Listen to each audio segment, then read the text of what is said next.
Então, língua brasileira de sinais, né? Nós vamos falar sobre a língua brasileira de sinais. Professora, por que a gente não fala linguagem? Por que a gente tem que falar língua brasileira de sinais? Porque quando a gente fala linguagem, a gente agrega outros tipos de coisa. Linguagem não somente a parte oral, mas também tem a linguagem corporal. Então a gente fala língua brasileira de sinais. Por quê? A língua brasileira de sinais ela é uma língua onde ela possui uma gramática, assim como a língua portuguesa, a língua inglesa. Por isso é a língua brasileira de sinais, tá bom? E quando a gente fala de deficiência auditiva, o livro traz isso, a deficiência auditiva ela só pode ser congênita, né? Adquiridas também. E a gente pode detectar essa deficiência auditiva quando é bebê ainda, no teste da orelhinha. Depois também tem a questão da audiometria, onde a gente consegue ver os decibéis. A gente tem um nível de surdez. Por exemplo, a gente tem surdez profunda, que é 90 decibéis. Severa, 70 decibéis. Moderada, 47 decibéis. Leve, até 40 decibéis, tá? Nós não usamos mais a expressão surdo-mudo, nós usamos a expressão surdo. Outra questão, não falamos a palavra mais portador de deficiência, porque quem tem uma deficiência não porta uma deficiência,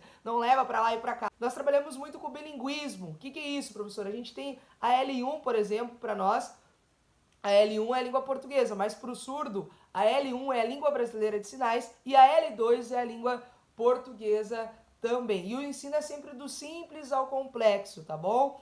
Nós também temos a questão que a Libras, ela não substitui a língua portuguesa escrita, tá bom? Quando a gente vai lá para o século XVIII, onde a gente tem as primeiras escolas do surdo, você sabe que a história da inclusão é uma história totalmente de segregação, não tinha inclusão nenhuma. Então, dentro da língua brasileira de sinais, nós temos o oralismo, nós temos a comunicação total, nós temos o bilinguismo também, tá? Quando a gente vai para uma concepção clínica terapêutica, a ideia deles era o quê? Vamos reabilitar as pessoas para incluir elas na sociedade.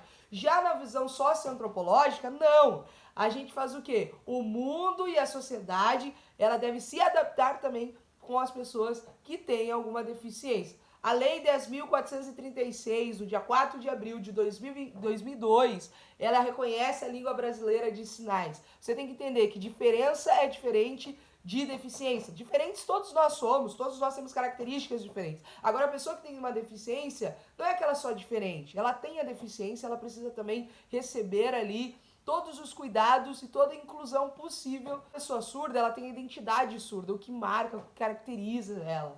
A cultura surda, que é o jeito de entender o mundo deles. E a comunidade, que são os vínculos simbólicos que eles têm tão bem, tá? Toda a comunicação, para ela ser uma comunicação, a gente tem um emissor que está emitindo uma mensagem e o receptor. Isso é muito importante. Linguística, pessoal. O pai da linguística, né, que é considerado o pai da linguística, que é o William Stockow, tá? Ele é considerado o pai da linguística. Nós temos também a questão, professora, mas tem a parte escrita da língua brasileira de sinais? Tem a Valéria Sutton, que criou ali alguns símbolos para trabalhar com os seus alunos ali de coreografia, mas ela ainda não é validada a parte escrita, tá bom? Se usa muito o símbolo do arroba, né? Que é o glossa também. Uma coisa importante, a gente tem a língua de sinais formal e a língua de sinal informal. Informal que, por exemplo, é aqui sem regras. Geralmente a gente fala sobre o bimodalismo, tá?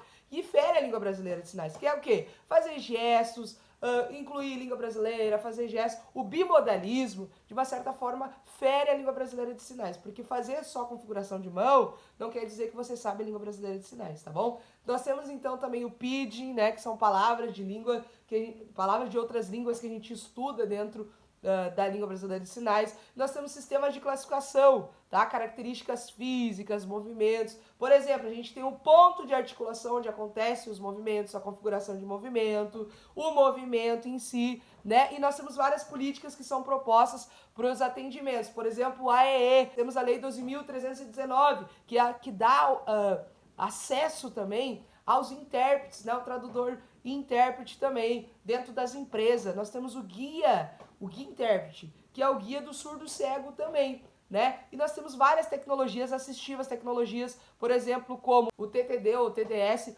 que é o terminal onde pode fazer ligação também. Nós temos aplicativos, tudo isso, gente, para entender que a língua brasileira de sinais não é só uma configuração de mão, não é só um alfabeto. Ela tem uma linguística e ela tem regras que precisam ser estudadas também. Valeu!